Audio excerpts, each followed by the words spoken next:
a die-hard pesto lover or just curious about new flavors, this segment is for you. Our chef is here to introduce a twist on the timeless classic that is sure to win over every palate. Please welcome Chef Jason Skrobar. Hi, Tracy. Now I'm clapping for you. We're happy you're here. Clapping for you.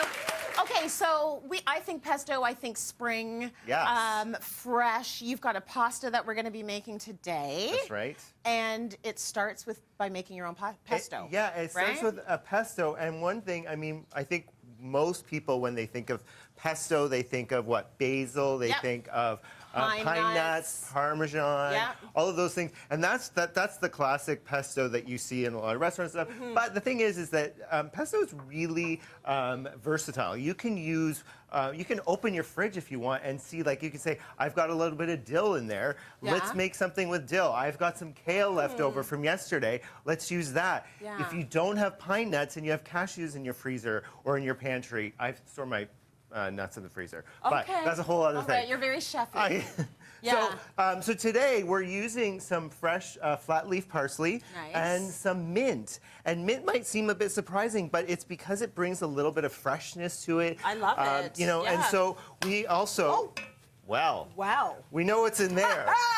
There is pancetta. There's pancetta that's been poppin'. going in the studio. Everybody's been asking me what I'm cooking, and that's what we're smelling. But everyone is just gravitating towards this area of the studio. It smells so good. So we're going to start by making the pesto. It's really simple to do. So we've got our food processor. We're going to add some of this parsley. And do you know why I'm over here? I'm not allowed to touch that thing. Oh, why? Last time I was here, I broke it.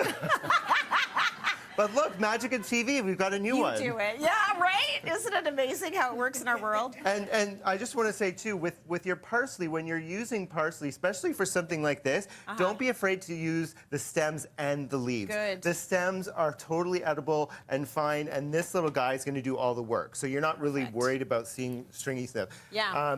Okay, so then after that, if you want to do that, thank you. And then I'll take that off your mind. And so instead of using the pine nuts, we're using pistachios today. So we're see. All good, yeah.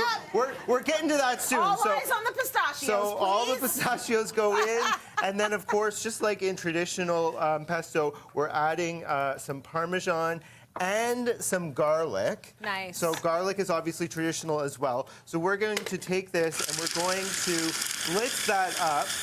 And then once you see it's gotten to this consistency, then you're going to add some olive oil. I was going to ask, do you put oil in there? Look at that. So that's going to really bring it all together. So you basically blend it until you like it. Some people like it a little bit chunkier. Some people like it a little smoother. So go as far as you want with it. You're going to add some salt and pepper in as well. And then this is what you get, this beautiful green sauce. That is gorgeous. And we're going to finish it with just a little bit of, look at that. Isn't that gorgeous? That's very nice. I love the color. And then I'm just going to add some lemon zest right at the end, just before we go hit it to the pan. Nice. So that goes in, and then that's your pesto. And honestly, this stores well in the fridge for about a week and a half to 2 weeks in a mason jar in an airtight container. Use it in salads. Use it as a dressing for salads. Use on it a on your sandwich. fish. On your Use fish. it on a sandwich. I mean, it's really, you can do a lot with it. So now we're going to get to the pasta. So as we've been talking about all segment, we've got some pancetta in here. I turned it down a little bit, if that's okay. Yes. We're going to add to this, we're going to add some snap peas. So I've just taken them and sliced them up a bit. So that's going to go in. And I'm going to give you my little tip. Everything tastes better in bacon grease. That's right. And you know what? I will saute spinach in bacon grease. That's the way to do it. I will scramble eggs in bacon grease. I don't even eat meat, but I cook in bacon grease. Right? And look at that. Doesn't that look beautiful? It's beautiful. Right, and you know, with these peas, they don't really take a lot of time. You want to cook them for about a minute or two because we want to really retain some of that crunch. Snap. It's going to give the pasta some texture.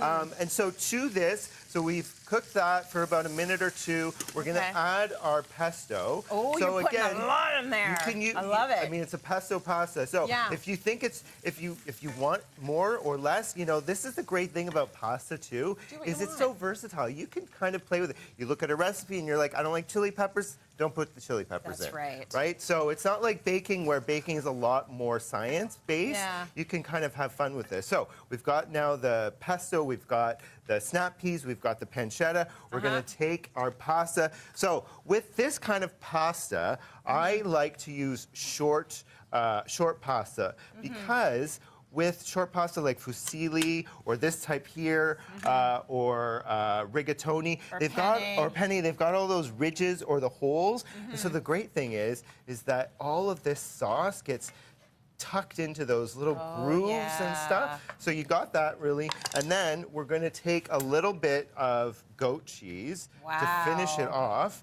and that'll melt right into it. Yeah. Okay. Very nice. I'm going to use my finger there. Yep.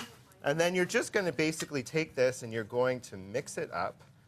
And if it's a little messy, it's a little messy. That's fine. Right? I mean, did you see us making holes in the, like, that? It gets messy up in here, and that's okay. This looks like the kind of dish, though, like if you eat it the next day or the next day, it's even better and better because all those flavors get to really get in there in the pasta, which is amazing. Right, and you could eat this cold the next day for lunch if you don't even, you don't have time to, like, you know. Are you good to plate it up? Because we're all out of up. time. But I want to mention to folks that we've got this recipe online at cityline.tv, and he's got more news. So he's got a cookbook coming out. Is it your first cookbook? It's my first cookbook. Proud of you. Thank you. It's called? It's called The Book of Sandwiches. The Book of Sandwiches, which I could eat all day. I'm a sandwich girl. I love it. So you've got all the sandwiches. This is coming out April 30th. You can pre-order it now. Yep. And we're very proud of you. Good Thank for you you, so Jason. much. And this is it. There you go. This is the final recipe. It's gorgeous.